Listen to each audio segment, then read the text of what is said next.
प्रिय विद्यार्थियों, सुप्रभातम। मैं डॉक्टर इंदिरा गुप्ता, सह आचार्य संस्कृत। विद्यार्थियों, संस्कृत साहित्य का इतिहास इस श्रृंखला के अंतर्गत आज हम गीति काव्य, जिसे हम खंड काव्य भी कहते हैं, जिसका एक स्वरूप मुक्तक काव्य भी है, इस पर संक्षिप्त विचार करेंगे। संस्कृत साहित्य शास्त्र में श्रव्य काव्य के एक भेद के रूप में खंड काव्य का उल्लेख मिलता है, किंतु पाश्चात्य समीक्षा शास्त्र में खंड काव्य के स्थान पर गीति काव्य का उल्लेख मिलता है, लिरिक पोएट्री।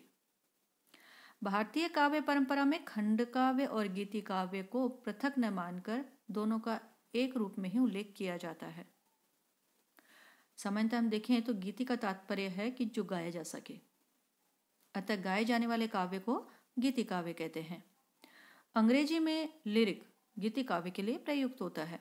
लिरिक का अर्थ वीणा है, वीणा संगीत का प्रतीक है, और लिरिक का फलितार्थ होगा गेय पद। भारतीय परंपरा में तो वीणा धारिणी को विद्या की अधिष्ठात्री देवी माना गया है, और यही नहीं, भारतीय परंपरा में प्राचीन शास्त्रों एवं शिल्प में वीणा गीत संगीत का द्योतक भी है। किंतु संस्कृत में समस्त पद्य ही गेय हो सकते हैं, अतः पद्य साहित्य को गीति काव्य मान लिया जाता है। फिर भी संस्कृत में सामान्य पद्य या छंदों के अलावा गेय गीति अलग होती है, मतलब गीति काव्य अलग से होते हैं, जो प्रारंभ में नहीं थे। इस गीति की पहली शर्त ही लयबद्ध गेयता है। तात्पर्य है कि संस्कृत में प्रत्येक पद्य एवं गीतियां दोनों ही गीति काव्य के अंतर्गत आती हैं, और गीति भी पद्य का रूप है। मुक्तक काव्य भी इसी के उसमें आते हैं, कुछ अलग हैं। मुक्तक का अभिप्राय है जो पद्य स्वतंत्र एवं कथानक के संदर्भ से निरपेक्ष होने पर भी रसपेशल हो। संस्कृत में प्रत्येक पद्य या गीति यदि संदर्भ आदि से मुक्त तथा निरपेक्ष है तो मुक्तक कही जा सकती है। मुक्तक में प्रबंधात्मकता या कथा आदि का संदर्भ नहीं होता, जबकि खंड काव्य महाकाव्य का ही एक भाग जैसा होता है। खंड काव्य में जीवन का एक ही पक्ष चित्रित होता है, इसलिए आचार्य विश्वनाथ ने कहा है, खंड काव्यम भवेत काव्यस्य एक देशानुसारी च।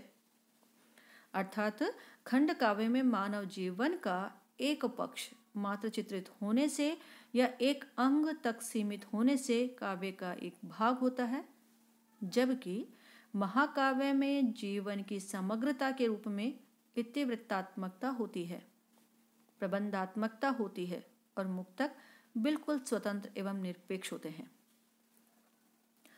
मुक्तक एक पुष्प या पुष्पगुच्छ की तरह होते हैं, अर्थात एक विषय से संबंध एक या अनेक निरपेक्ष स्वतंत्र पद्य ही मुक्तक कहलाते हैं।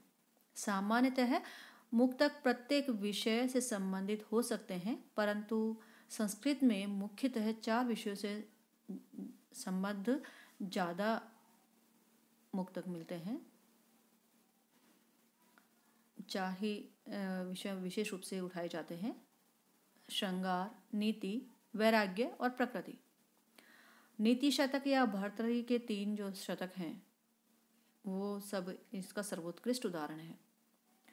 मुक्तकों में भाव प्रधान भावुकता तथा रसमयता, संप्रेक्षण में सक्षम छंद विधान, काव्यात्मक सौंदर्य प्रायशः पाया जाता है।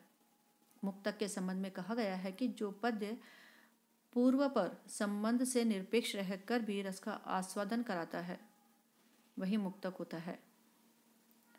पूर्वापर निरपेक्षणापि हि येन रसचवर्ण क्रियते तदेव मुक्तकम्।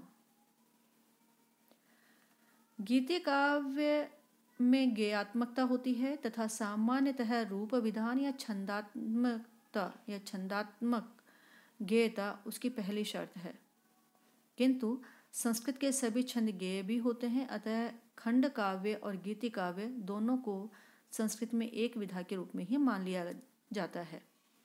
गीति काव्य की कुछ अनिवार्य विशेषताएं इस प्रकार हैं: गेयता एवं भाव प्रवणता उनमें होनी चाहिए। गीति काव्य में गेयता होनी चाहिए और साथ ही भाव प्रधानता भी होनी चाहिए। गीति काव्य छंद प्रधान होता है, इसी से इसमें लयात्मकता होती है और इसीलिए संगीतात्मक अनुगुंजन भी होना स्वाभाविक है। प्राय गीति में एक विशेष अनुभूति का संप्रेषण होता है, एक विशेष विचार, कथ्य या संदर्भ का चित्रण होता है। यही अनुभूति की सांद्रता उसे मार्मिक एवं सर्वजन बोधगम्य बना देती है। प्राय गीति में एक पद्य या कुछ पद्यों की सीमा होती है और ये भी छोटे छंदों में निबद्ध होते हैं। उनमें एक पूरा चित्र उकेरा जाता है, जैसे शतकों या गीति काव्य में बहुधा देखने को मिलता है। मतलब लघु चित्रात्मकता होती है, ये कहें हम। संगीतात्मकता होती है, गेयता होती है, भाव प्रवणता होती है, अनुभूति प्रवणता होती है, साथ में विषय निष्ठता।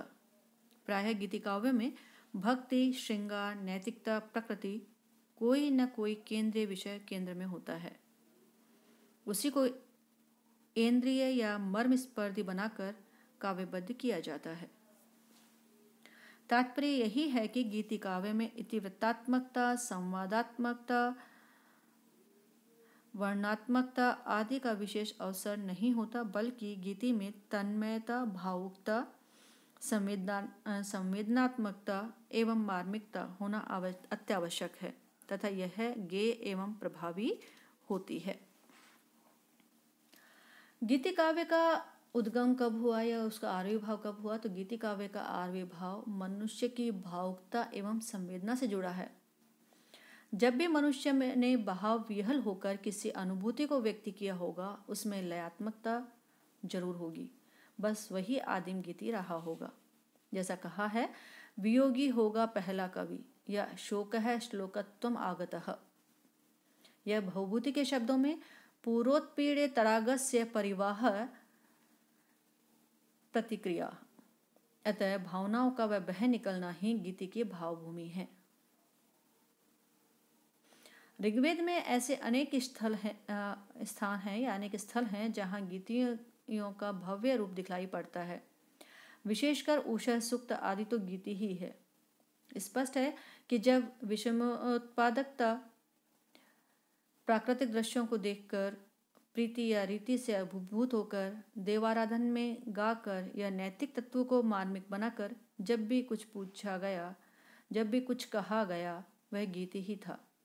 अतः गीति का उद्भव बहुत प्राचीन है और उसका प्राचीनतम रूप वेदों, विशेषतः ऋग्वेद में मिलता है। ऋग्वेद में गीति का विकसित रूप है। सामवेद तो गीति का ही ग्रंथ है और गीतिसु सामाख्या कथन से स्पष्ट है कि वहाँ गीति काव्य व्यापक रूप में प्राप्त है।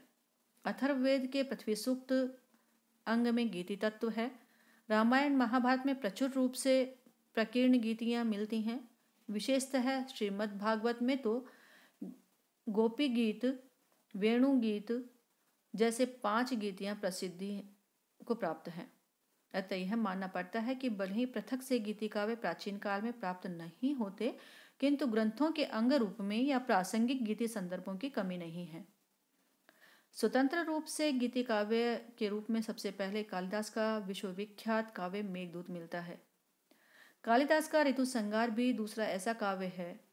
संस्कृत में मेघदूत के अनुकरण पर ही एक लंबी काव्य परंपरा चल पड़ी और इसी प्रकार के सैकड़ों संदेश काव्य, दूत काव्य लिखे गए।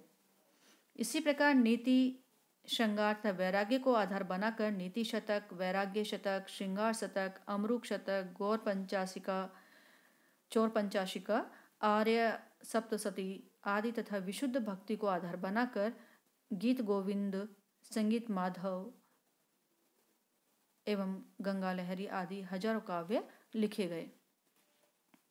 कालिदास के जो गीति काव्य हैं ऋतु संहार और मेघदूत, इस पर हम चर्चा करेंगे अगले भाग में। धन्यवाद।